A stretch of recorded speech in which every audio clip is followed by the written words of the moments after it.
Hey everybody, what is going on? I hope you guys are all doing well, and welcome to another tutorial video. In this video, I'll be explaining to you guys how you can remove already sent messages in Messenger. So let's get right into it. Now, you can remove them for yourself and you can unsend them in general, so I'll be explaining both. As you can see, I am here in a chat with the test account I have created, and as you can see, I have sent one test message.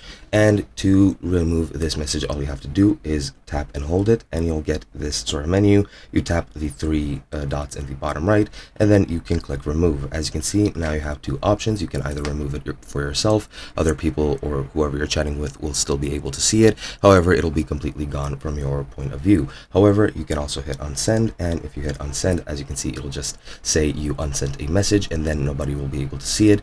They will be able to see that prompt, which as you can see says that you unsent a message. However, the contents of the message will be permanently deleted, and that is pretty much all you need to do. Hope you guys enjoyed, and I'll be seeing you guys in another video.